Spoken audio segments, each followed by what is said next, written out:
В мастерской тишина, в руках кисточка, краски. И пусть весь мир подождет. Юная художница Алия Гафарова рисует натюрморт. Совсем скоро он пополнит ее коллекцию. Всегда есть куда расти. И мне очень нравится учиться на своих ошибках.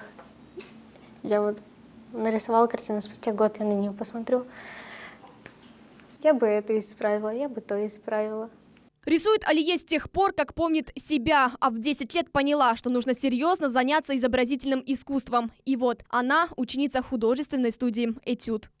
Самое главное, знаете, что у нас, вот у меня, по крайней мере, научить их мыслить, детей. Алия из этой серии, она мыслящая, она думает. Алия – победительница различных республиканских, всероссийских конкурсов. Участвовала даже в международных, но пока победить не удалось. Все впереди, считает Алия. Главное – уверенность в себе, в своем деле. Я чувствую себя в своей тарелке. В первую очередь я рисую для себя. Если я участвую в конкурсах, это мне плюс. Мне нравится участвовать в конкурсах.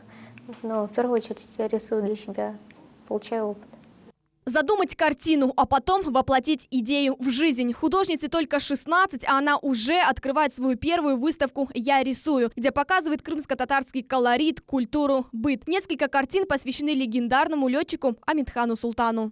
Здесь представлены работы, которые юная художница писала в разном возрасте. Например, в 13 лет она написала вот эту картину в ханских покоях. Можно понаблюдать, как хан отдыхает на диване, а рядом его жены с детьми. Поддержать девочку пришли мама и педагог. Выставка работ интересна всем гостям, посетителям и, конечно же, сотрудникам библиотеки имени Гаспринского. Именно здесь проходит выставка. Оценил работы юного мастера и заслуженный художник Крыма Эрфан Нафиев.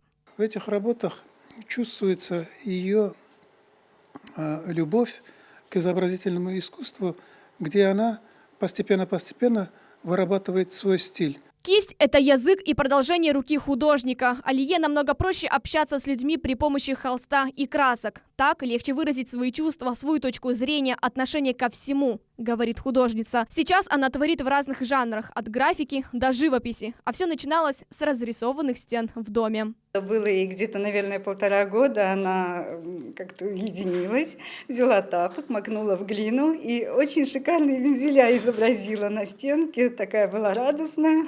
Алие учится в колледже по специальности дизайн и пока не решила, в каком направлении двигаться дальше, но уверена, что хочет стать архитектором. Ну а пока художница продолжает творить и вдохновляться Крымом, его историей, культурой. Сабина Дениева, Арсен Фукала, телеканал Миллет.